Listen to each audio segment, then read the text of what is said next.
नमस्कार। स्वागत है आपका मध्य प्रदेश पर्यटन द्वारा सुयोजित आज के अविस्मरणीय शो में। आपसे विनती है कि अपने मोबाइल्स को ऑफ कर दें ताकि इस शो का आप पूरा आनंद ले सकें। आज पचमढ़ी के इतिहास, रहस्यों, वनस्पति, जीव जंतुओं और समृद्ध विरासत की कहानी सुनेंगे आप। प्रकाश, ध्वनि और चित्रों के समागम से। इस कहानी के सूत्रधार हैं सतपुड़ा, वो विशाल पर्वत श्रृंखला जिसके बीचों बीच बसी है सतपुड़ा की रानी पचमढ़ी। तो शुरू करते हैं पचमढ़ी की कहानी, सतपुड़ा की जुबानी। मैं हूं सतपुड़ा। 160 करोड़ सालों से मैं अडिग खड़ा हूं, समय के बदलते चेहरे का एक खामोश गवाह। ऋतु, भूगोल, सभ्यता, संस्कृति सब कुछ बदला है मेरी ही आंखों के सामने, और आज इसी बदलाव की कहानी मैं आपको सुनाऊंगा। 7 पहाड़ों का समागम हुआ सतपुड़ा, मध्य भारत की सबसे ऊंची पर्वत श्रृंखला। मैं भारत का सबसे पहला पर्वत हूं जो समुद्र की रहस्यमय गहराई से पृथ्वी के अंतर्भाग की विशाल शक्तियों के कारण समुद्र तल से 4000 फीट ऊपर उठा हूं। प्रकृति के निरंतर बदलते हुए चेहरे की एक अविस्मरणीय मिसाल। पूर्वी गुजरात से लेकर महाराष्ट्र और मध्य प्रदेश का स्पर्श करते हुए छत्तीसगढ़ तक 900 किलोमीटर का है मेरा विस्तार। मेरी गोद में नर्मदा और ताप्ती नदियां अपनी ही धुन में गुनगुनाती हुई बहती हैं। हिमालय से भी प्राचीन हूं मैं। इन करोड़ों साल में हुए कुछ विशेष अतुलनीय घटनाओं और कहानियों को मैंने चुना है, जिनसे आज मैं आपका परिचय करवाऊंगा। मुझे इस बात पर गर्व है कि प्रख्यात लेखक पंडित भवानी प्रसाद मिश्र को मेरी सुंदरता ने इस तरह प्रभावित किया कि उन्होंने मुझे अपनी कविता का किरदार बनाया। लाख पंछी, 100 हिरणदल, चांद के कितने किरण, झूमते बन फूल फलियां, खिल रही अज्ञात कलियां, सतपुड़ा के घने जंगल, लताओं के बने जंगल, और पूर्व से पश्चिम तक इन घने जंगलों के विस्तार के लगभग मध्य में स्थित है मेरी रानी। वो रानी जिन पर भगवान शिव की है कृपा दृष्टि अपार, जो एक अंश है हमारे महाग्रंथ महाभारत की कहानी का, जिनकी प्रजा में है वो जनजातियां जिनका एक अटूट और निस्वार्थ बंधन है उनसे। वो रानी जिनका श्रृंगार जल, थल और वायु के समागम से होता है। सतपुड़ा की रानी, मेरी रानी पचमढ़ी। स्वर्ग सी खूबसूरत पचमढ़ी का संरक्षण सिर्फ मैं ही नहीं करता हूं, इस माटी पर स्वयं भगवान महादेव का आशीर्वाद है। इसीलिए यहाँ की अधिकांश आध्यात्मिक कहानियां उन्हीं से जुड़ी हैं। तो ठहरिए, एक क्षण के लिए मैं समय को यहां रोकता हूं और एक सवाल पूछता हूं, क्या पचमढ़ी हमेशा से ऐसी ही थी? अचंभित हो जाओगे जब जानोगे ये बात। ऐसी मान्यता है कि हजारों साल पहले यहाँ एक विशाल सरोवर था जिस पर राज करता था एक भयंकर और विशालकाय सांप, जिसके विष ने इस जल को ऐसा बना दिया कि इसके स्पर्श से ही लोगों की जान चली जाती थी।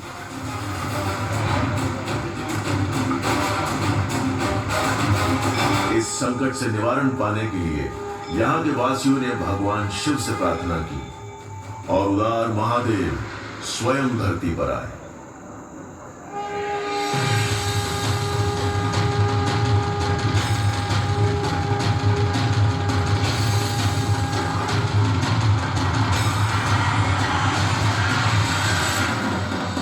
और फिर अपने रौद्र रूप में उन्होंने सांप पर अपने त्रिशूल से वार किया।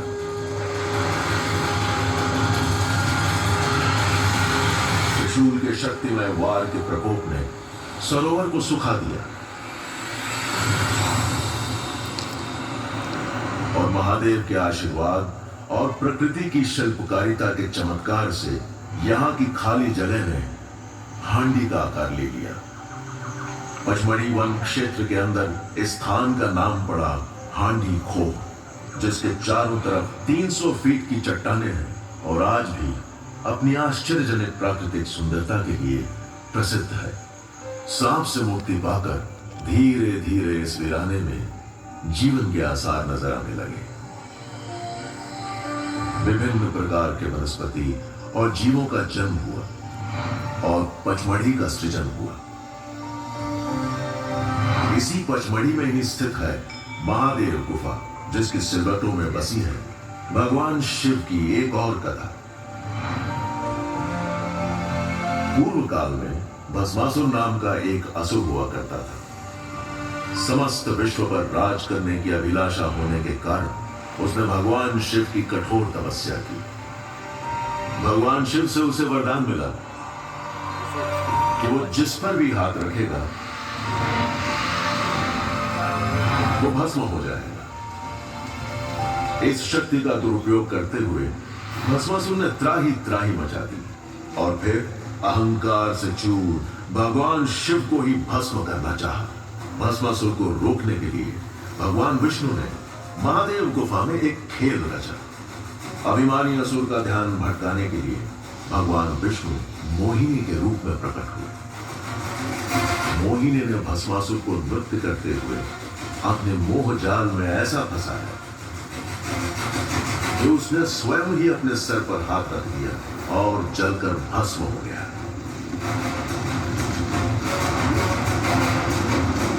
तब से लेकर आज तक महादेव की समक्षता का एहसास होता है इस गुफा में और यही भावना भक्तों को यहां खींच लाती है। अब एक और राज की बात बताता हूं। शिवजी का एक ऐसा आवास बसा है मेरी ही रानी की वादियों में, जो उनके मनपसंद धामों में से एक है, जटाशंकर। प्रकृति की एक अद्भुत संरचना है ये, जहां शीलाखंड के जादुई रूप दिखते हैं। पहाड़ों और चट्टानों के बीच बरगद के पेड़ों की झूलती शाखाएं देखकर लगता है कि शिवजी ने अपनी विशालकाय जटाएं फैला रखी हैं। इन्हीं कारणों से इस स्थान का नाम पड़ा जटाशंकर। यहाँ की गुफा में अनेक स्टैलेग्माइट्स हैं, जो प्राकृतिक रूप से निर्मित लिंगम के रूप में यहाँ आए अनगिनत भक्तों द्वारा पूजे जाते हैं। पचमढ़ी के अनमोल रत्नों में से एक और है पांडव केव्स, जिसका रिश्ता जुड़ा है 5 शूरवीर पांडवों से। पांडवों ने अपने वनवास के 13वें वर्ष में इस क्षेत्र के जंगलों में निवास किया। सुरक्षित निवास बनाने के लिए उन्होंने गुफाओं का निर्माण किया। इस प्रकार नाम पड़ा पचमढ़ी, यानी 5 गुफाएं। समय के साथ साथ यहां बसी ऐसी ही गुफाओं में अनेक प्रकार की जनजातियां आकर बसने लगी। इन जनजातीय समुदायों की मौखिक कथाओं और परंपरा का चित्रण दिखता है उनके द्वारा बनाए गए शैल चित्रों में, जो आज भी यहाँ की गुफाओं में पाए जाते हैं। शैल चित्रों की परंपरा मध्य पाषाण लगभग 10,000 से 5,000 ईसा पूर्व से लेकर ऐतिहासिक काल से मध्य युग यानी ईसा पूर्व 6ठी शताब्दी से 15-16वीं शताब्दी तक प्रचलित रही और तलवारों और ढालों से लैस घुड़सवार शिकारियों के चित्र ये बताते हैं कि संघर्ष इनके जीवन का एक मुख्य हिस्सा था, जिसका प्रमाण मिलता है आगे जाकर इन जनजातियों का अंग्रेजों के साथ जंग के किस्सों में। इन जनजातियों में से मुख्य थे गोंड जनजाति, जो मध्य भारत का सबसे बड़ा जनजातीय समुदाय है, और उनके संग यहाँ के स्थानीय जागीरदार कोरकू और अल्पसंख्या में भरिया। रोचक बात यह है कि गोंड और गोंडवाना के बीच एक पुराना रिश्ता है।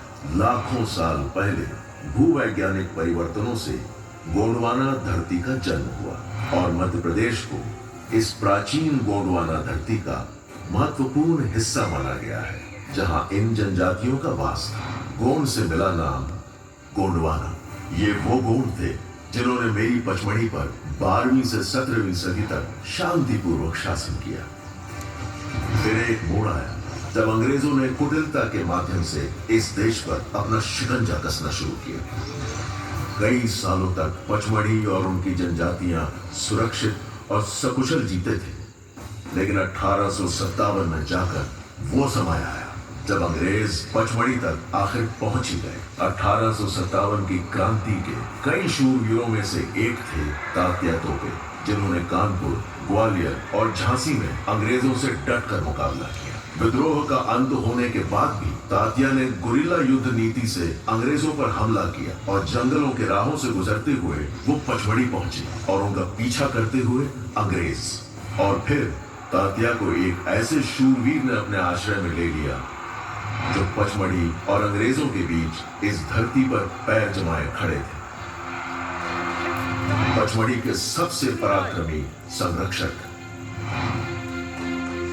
राजा भभूत सिंह, जिनके शौर्य की जय जयकार जंगलों में गूंजती थी, जिनका बस नाम लेते ही हर जनजाति का सीना चौड़ा हो जाता था और आंखों में एक तेज झलकता था।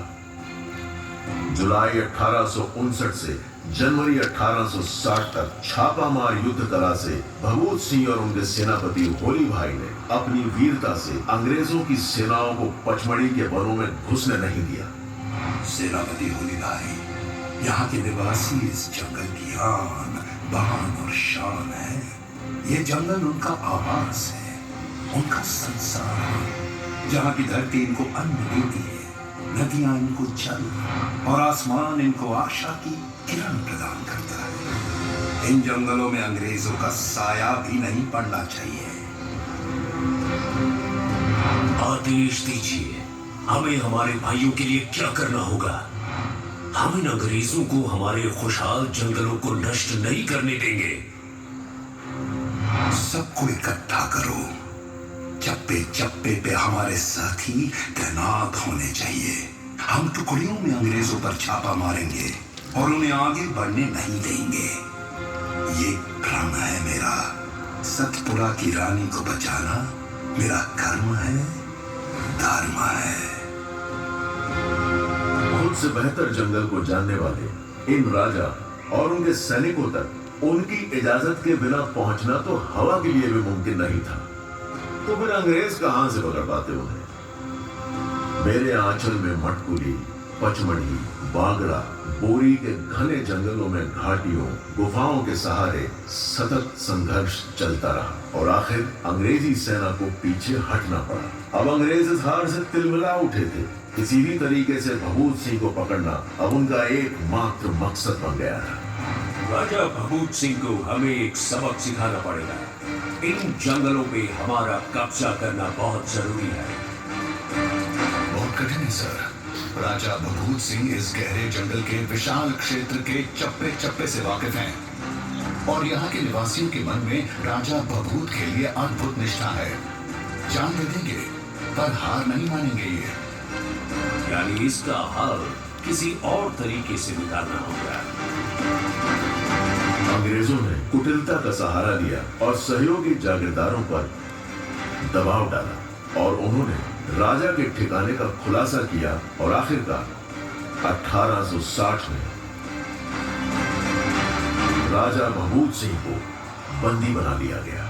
आज भी भभूत सिंह की यादें जनजातियों के दिलों में जीवित हैं और जब जंगलों में तेज हवा चलती है तो ऐसा लगता है मानो साल और सागौन के वृक्ष सर झुकाकर राजा की बहादुरी का इस्तकबाल कर रहे हैं। जनजातियों से लड़ते वक्त पचमढ़ी के सौंदर्य का अंग्रेजों को एहसास तो हुआ था, लेकिन उस समय उनका ध्यान बटा रहा। 1862 में नागपुर से मटकुली होते हुए अंग्रेज कप्तान फोर्सेथ यहाँ आए। यहाँ की हरियाली, यहाँ की ठंडी हवा के झोंकों ने उनका दिल जीत लिया और उन्होंने यहाँ एक छावनी बना ली। पचमढ़ी के आबो हवा में एक ऐसा जादू है कि वो मध्य प्रदेश की ग्रीष्मकालीन राजधानी हुआ करती थी। इसलिए यहाँ बनाई गई आधिकारिक और निजी रहन सहन की संरचना है। जैसे सबसे पहले बाइसन लॉज, जो 1862 में कैप्टन फॉसिथ के निवास के रूप में बनाया गया था। और अब ये एक संग्रहालय है जहां पचमढ़ी के वनस्पति और जीव जंतुओं के विषय में खास जानकारी मिलती है। आज भी अंग्रेजों की बनाई गई निशानियां पचमढ़ी को एक अलग ही एहसास दिलाती हैं, जैसे Raj Bhavan, Glenn view, Champak bungalow और क्राइस्ट चर्च। इमारतों की संरचना सुंदर जरूर थी, लेकिन इनकी चमक और बढ़ गई जब देश स्वाधीन हुआ और अंग्रेज पचमढ़ी छोड़ चले गए और मेरी रानी ने चैन की सांस ली। और तब से आज तक मध्य प्रदेश के इस सर्वप्रिय हिल स्टेशन में आकर हर तरह के यात्री को एक ऐसा सुकून मिलता है जिसका शब्दों में वर्णन करना कठिन है।